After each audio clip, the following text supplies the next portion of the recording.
হে ইমানদারেরা, তোমাদের সঙ্গে তোমাদের আল্লাহ ওয়াদা করছেন।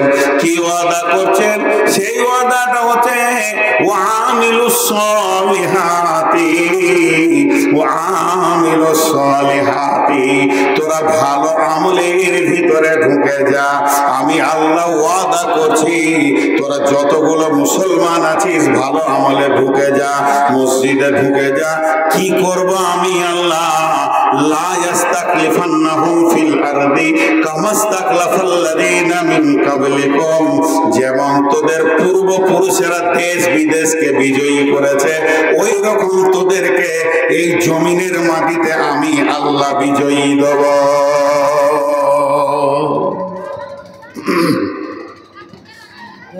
এক রাতে আল্লাহ বিজয়ী দিয়ে দিতে পারে। ভারতবর্ষটা চলে গেছে বিজেপির হাতে। কালকে সকালে উঠে ঘুম থেকে বিরাজ করতে করতে চা খাওয়ার আগেই শুনবেন যে মুসলমানের হাতে চলে এসছে। আল্লাহ পারেন, পারেন কি পারেন না? কি করে পারেন? বহু ক্যাপাসিটি আছে। পূর্বের ইতিহাসগুলো দেখেন। জি, আল্লাহ খালি বেশি কিছু করবে না, ছোট্ট করে গভীর রাত্রিতে মুদি কি ইমান দিয়ে দেবে, কালেমা পড়ে নেবে।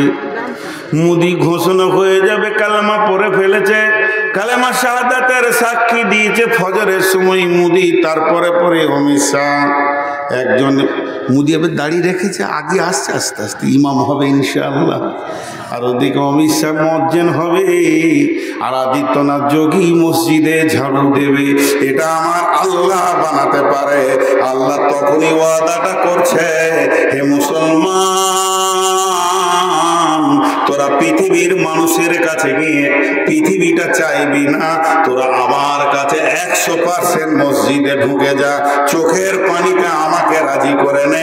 যেদিন আমি রব আসমান থেকে রাজি হয়ে যাব, সারা বিশ্বটাকে তোদের পায়ের তলায় করে জয় জয়কার করে দিব।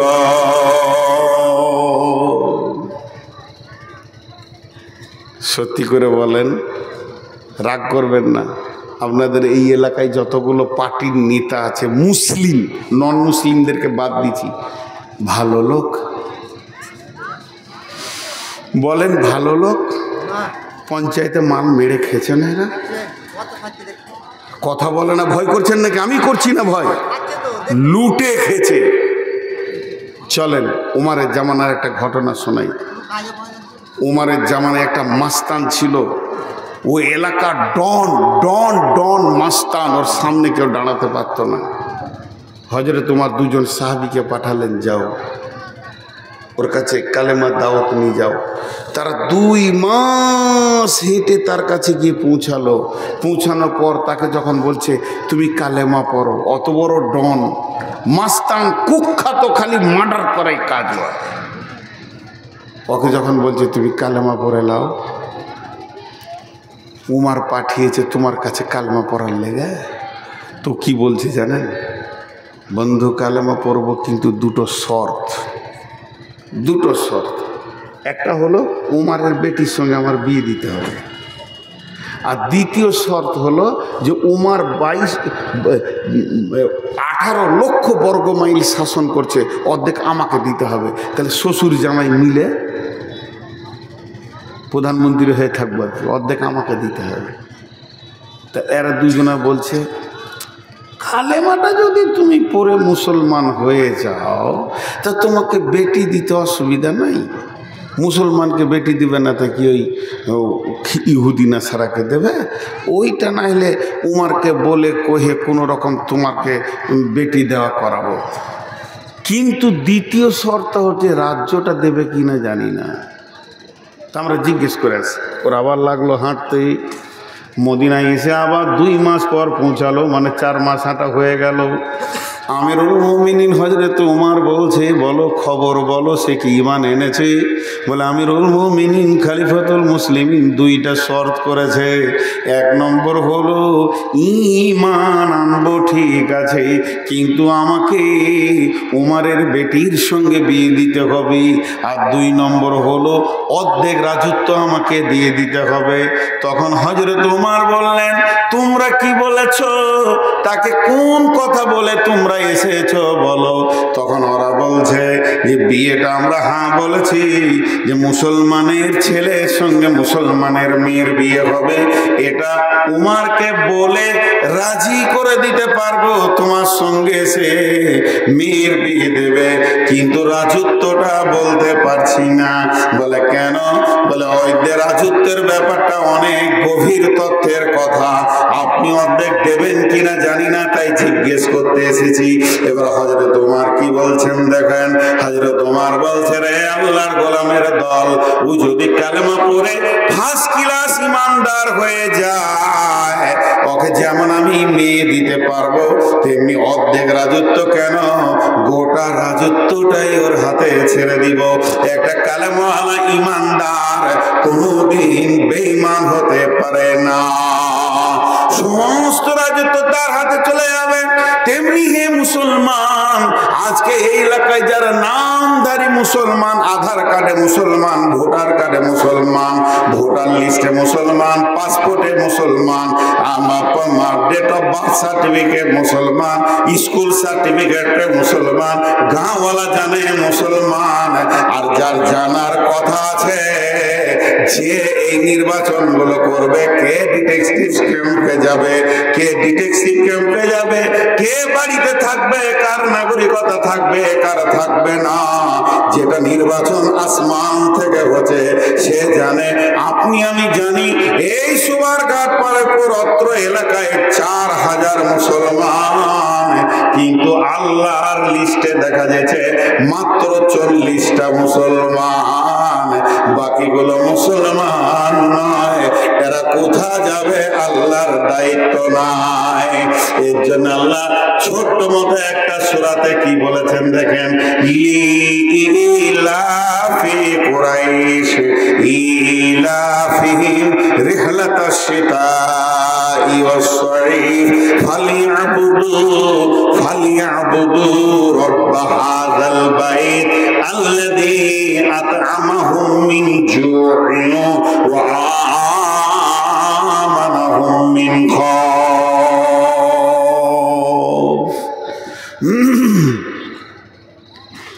উদাহরণ দিচ্ছি, বলবেন না যে বুখারী মুসলিমে আছে।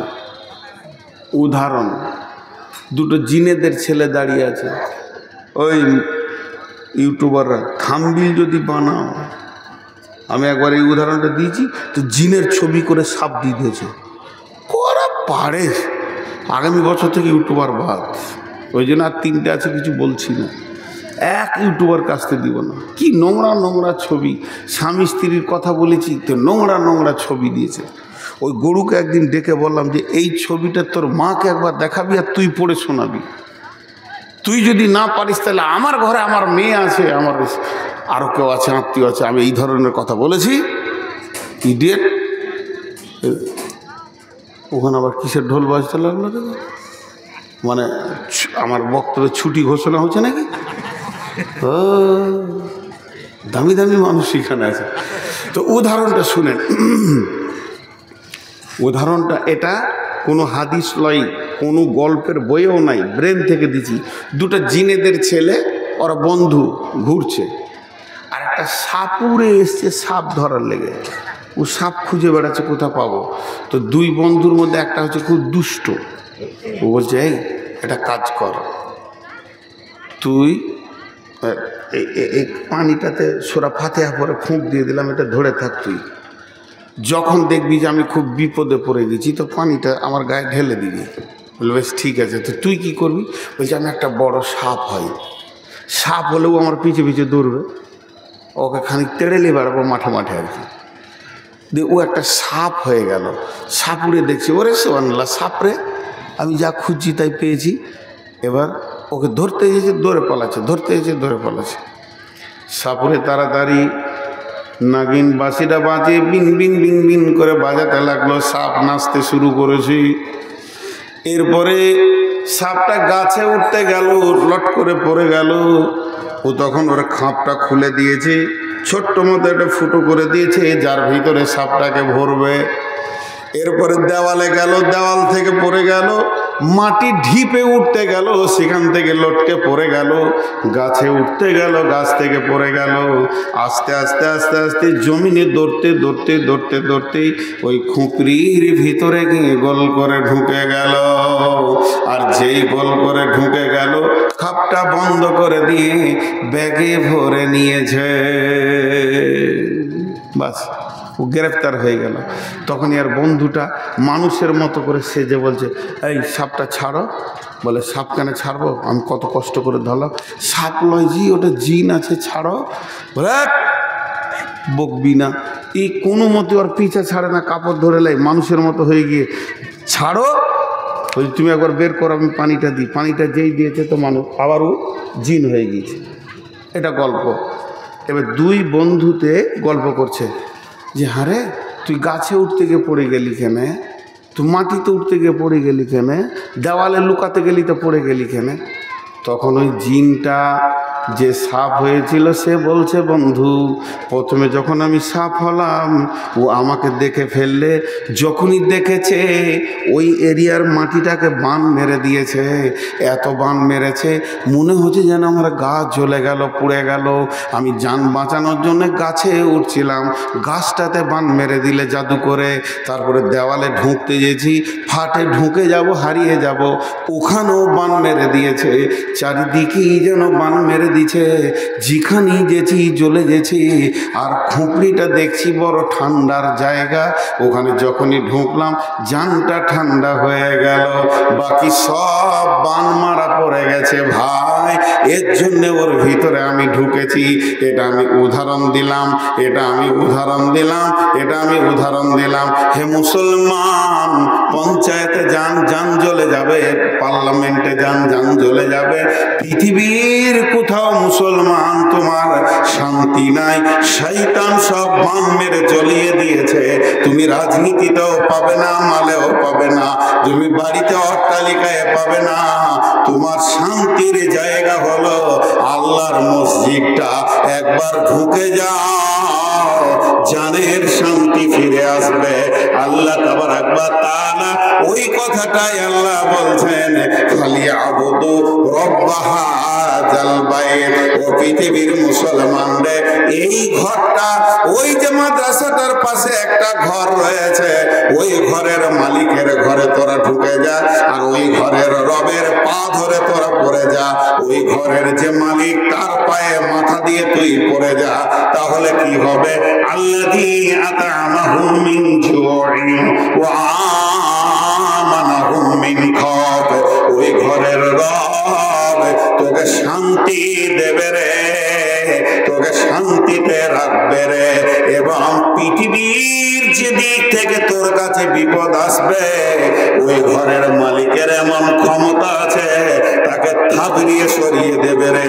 বড় বড় মাস্তান, নমরুদকে দেখ, হামানকে দেখ, সাদ্দাতকে দেখ, কি মুদি মাস্তান হয়েছে। ফেরাউনের একটা চুলের যোগ্য নয় মুদি, তাকেও আল্লাহ শুইয়ে দিয়েছে। নমরুদকে জুতা মেরে শুইয়ে দিয়েছে। এটা পৃথিবীর প্রথম অত্যাচার নয়। মুসলমান যেদিন থেকে আদম জন্ম হয়েছে, সেই দিন থেকে ইবলিস আলাদা হয়ে গেছে, তখন থেকেই অত্যাচার চলছে। সাহাবীদেরকে শহীদ করা হয়েছে, উমাইয়ার পায়ে উট দিয়ে ফেলে দেওয়া হয়েছে। বেঈমানদের একটা রাস্তা চলেই আসছে, এটা ঘাবড়াবার কিছু নয়। ঈমানের ময়দানে গিয়ে দাঁড়াতে হবে।